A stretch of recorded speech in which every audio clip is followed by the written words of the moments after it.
আমি অমিত শাহকে চ্যালেঞ্জ করছি, আপনি বিল ইন্ট্রোডিউস করিয়েছেন, আপনার ক্ষমতা থাকলে আপনি বলছেন 30 দিন কাস্টাডিতে থাকলে 31তম দিনে পদত্যাগ করতে, আমি বলছি 15 দিনে কাস্টাডিতে রাখুক আর 16তম দিনে পদত্যাগ করুন, কিন্তু প্রভিশন আনুন।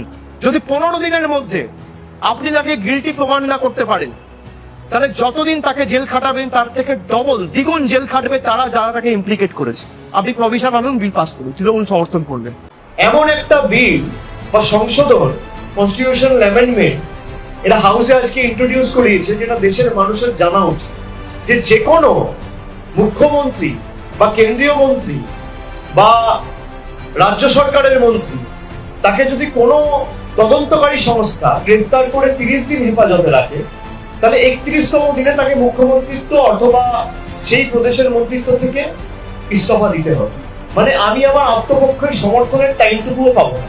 তাহলে তো ভারতবর্ষে কোর্টের কোনো দরকার নেই। Special court, session court, high court, supreme court, এটা কার্যত বুড়ো আঙ্গুল দেখানো জুডিশিয়ারির অথরিটিকে আন্ডারমাইন করা। একটা লোককে যদি পলিটিক্যালি অ্যারেস্ট করে, তাকে তো আত্মপক্ষ সমর্থনের টাইমটুকু দিতে হবে।